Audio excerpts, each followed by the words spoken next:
محدثین کہتے ہیں کہ جتنا شوق حدیث کا بقی بن مخلد کے اندر تھا نہیں تھا. آپ مغرب کے ایک ساحل پر دنیا کے بالکل آخری کونے پر رہتے تھے. آپ کو معلوم ہوا کہ بغداد کے اندر احمد بن حنبل نام کا کوئی شخص رسول کی احادیث پڑھایا کرتا ہے صلی اللہ علیہ وسلم. آپ کو اڑتی اڑتی خبر ملی کہ بغداد کے اندر کوئی بہت بڑے محدث ہیں امام احمد بن حنبل جو رسول اللہ کی احادیث پڑھایا کرتے ہیں. آپ نے سامان باندھنا شروع کر دیا. گھر والوں نے کہا بقی کہاں کا ارادہ؟ کہنے لگے مجھے معلوم ہوا کہ بغداد کے اندر کوئی شخص ہے جو میری یار کی باتیں سنایا کرتا ہے. گھر والوں نے کہا بقی کیا نرم بستر چھوڑ کر جائے گا؟ کیا بہترین گھر کا کھانا چھوڑ کر جائے گا؟ کہا اب یار پر جان بھی قربان تم کھانوں کی بات کرتے. حضرت بقی بن مخلد نے سامان لپیٹا. آپ چل پڑے. تھوڑا سا راستہ سمندر کا راستہ تھا وہ اپنے کشتی کے ساتھ طے کیا. باقی سارا راستہ بغداد تک بقی بن مخلد نے 2 توپ کے ساتھ طے کیے. آپ بغداد پہنچے تو ایک شخص ملا راستے پہ. آپ نے پوچھا کہ یہاں احمد بن حنبل کون ہے؟ تو وہ شخص کہتا ہے کہ آپ کون ہیں اور کہاں سے آئے؟ کیا کام ہے آپ کو امام احمد بن حنبل سے؟ تو امام بقی بن مخلد اپنا نام بتاتے ہیں کہ میں بڑی دور سے مغرب کے ایک ساحل سے آیا ہوں دنیا کے آخری کونے سے صرف مصطفیٰ کی احادیث سننے کے لیے. مجھے بتاؤ احمد بن حنبل کون ہے؟ تو شخص کہنے لگا کہ بقی آنے میں بڑی دیر کر دی. بڑی دیر کر دی آنے میں. امام احمد بن حنبل کو گھر کے اندر نظر بند کر دیا گیا ہے. حکومت کے ساتھ آپ کا اختلاف ہو گیا. ایک گھر کے اندر آپ کو بند کر دیا گیا. بقی بن مخلد کا کلیجہ منہ کو آ گیا. رو کر کہنے لگے اب میں یار کی باتیں کس سے سنوں گا؟ اب مصطفیٰ کی باتیں کون سنائے گا؟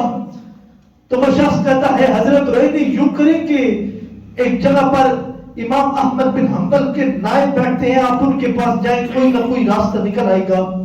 حضرت امام بقی بن مخلد روتے ہوئے اس مقام تک جاتے ہیں. دیکھتے ہیں کہ آگے ایک انتہائی خوبصورت شخص بیٹھے ہوئے اور طلباء کو قال رسول اللہ کا درس دے رہے ہیں.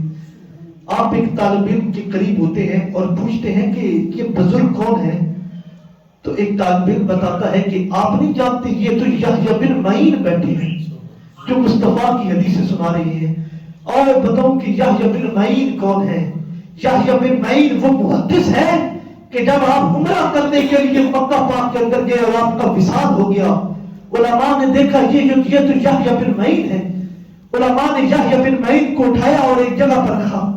وصال ہو چکا. حکومت وقت کے پاس چلے گئے علماء اور کہا کہ یحییٰ بن معین کا وصال مکہ پاک میں ہوا ہے.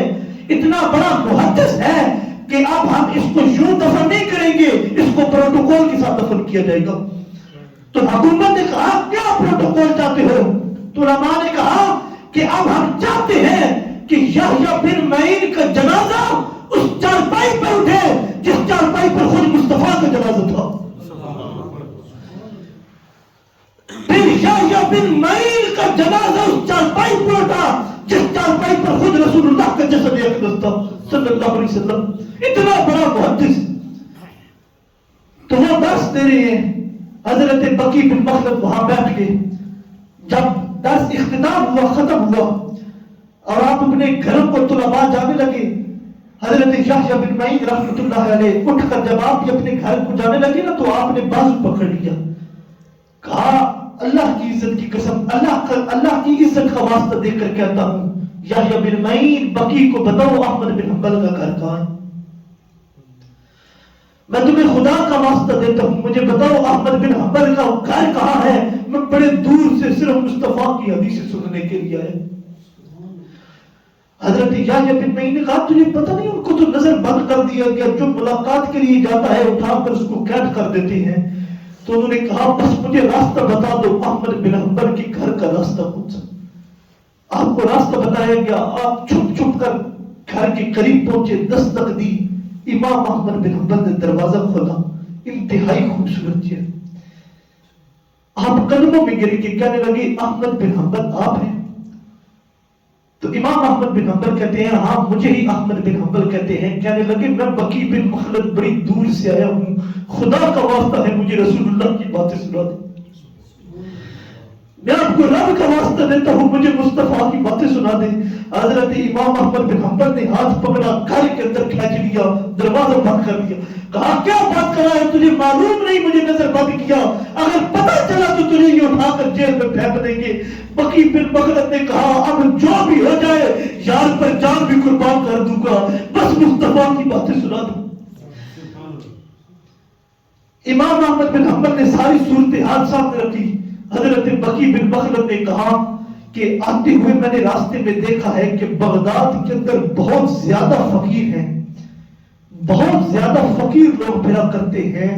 میں یوں کروں گا آئندہ کے بعد کہ فقیر کا روپ دھاروں گا, آپ کے دروازے پر آ کر دستک دوں گا, آپ نکل کر بس مصطفیٰ کی ایک حدیث سنا دیتا, آپ باہر آ کر بس رسول اللہ کی ایک حدیث بتا دینا, میں حدیث جا کر کہیں کونے میں لکھوں گا, پھر آؤں گا آپ کے پاس, پھر دستک دوں گا, پھر آپ مصطفیٰ کی ایک حدیث سنا دینا. حضرت بقی بن مخلد ایک دن میں 300 مرتبہ امام احمد بن حنبل کے دروازے پر آتے, دروازہ بجاتے, ایک مصطفیٰ کی حدیث سنتے اور ایک کونے میں جا کر بیٹھ کر لکھا کرتے تھے رسول اللہ کی حدیث. حدثنا فلان حدثنا فلان عن ابی ہریرہ قال رسول اللہ صلی اللہ علیہ وسلم. ایک دن میں 300 مرتبہ آپ دروازے پر آتے اور 10 ماہ تک بقی بن مخلد رسول اللہ کی اس طرح حدیث سنتے رہے. وقت گزرتا رہا, خیر اس حکومت کا اختتام ہوا, نیا امیر آیا, امام احمد بن حنبل کو آزاد کر دیا گیا. اب امام احمد بن حنبل اپنا درس حدیث دیتے ہیں کہ سامنے سے بقی بن مخلد چل کر آتے ہیں. احمد بن حنبل کے دائیں بائیں بڑے بڑے شیوخ, بڑے بڑے علماء بیٹھے ہوتے ہیں. آپ ان علماء کو اور شیوخ کو ہٹا کر کہتے ہیں آج ہٹ جاؤ, بقی بن مخلد کو میرے پاس آنے دو. امام احمد بن حنبل بقی بن مخلد کو اپنی دائیں جانب بٹھاتے ہیں. نیچے سے ایک شخص بولتا ہے اور یہ تو بقی بن مخلد ہے, اس کو اتنا کیوں پروٹوکول دیا جا رہا. احمد بن حنبل کہتے ہیں یہ صرف بقی بن مخلد نہیں, اب یہ شیخ الاسلام بقی بن مخلد بن چکا.